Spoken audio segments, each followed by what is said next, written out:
అండి ఆంధ్రాలో చంద్రబాబు నాయుడు గారి పరిపాలన విధానం ఎలా అనిపిస్తుంది? మరి విశాఖ మరో ఏఐ సిటీగా మారబోతుంది అంటున్నారు. అంత ఇన్వెస్ట్‌మెంట్ అనేది పెట్టడం కరెక్టే అంటారా? ఇప్పుడు ఆంధ్రప్రదేశ్ డెవలప్ అవ్వాలంటే అనేక మంచి మంచి కంపెనీలు రావాలి. వస్తే ఏ ఊర్లో వచ్చినా డెవలప్ అవుతుంది మొత్తం ఆంధ్ర అంతా కూడా. అంచేత ఆయన చేసినటువంటి పని చాలా మంచిదే.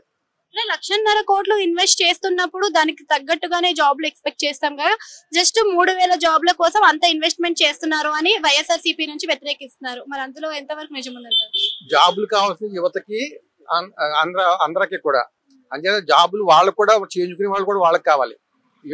చేసేవాళ్ళు ఉంటేనే కదా వాళ్ళు చేయించుకునే వాళ్ళు ఉంటారు. అంచేత వాళ్ళకి అవసరమే, వీళ్ళకి అవసరమే. రెండు విధాలా అది ఉపయోగపడుతుంది. అంటే చాలా వరకు అప్పుల్లో ఉన్న రాష్ట్రం అనగానే ఏపీ గుర్తొస్తూ ఉంటుంది. అలాంటి రాష్ట్రంలో విజన్ 2047 వరకు మరొక సింగపూర్ ని చేసి చూపిస్తాను ఆంధ్రాని అని చెప్పేసి హామీ ఇస్తున్నారు మన చంద్రబాబు.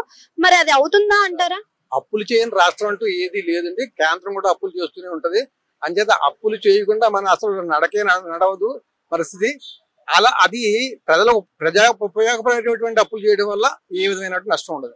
సూపర్ 6 అని తీసుకొచ్చారు. ఇంతకు ముందు నవరత్నాలు అని ఉండేవి. ఇలాంటి ఉచిత పథకాల గురించి మీ అభిప్రాయం ఏంటి? ఏ నవరత్నాలని ఏవైనా కూడా మనిషిని సామర్థ్యం చేసేటువంటివి ఉండకూడదు. మంచిగా అతనికి అభివృద్ధి చెందేటువంటి విధంగా, అతను సంపాదించుకునే విధంగా ఉండేటువంటి పథకాలు అయితే చాలా మంచిది.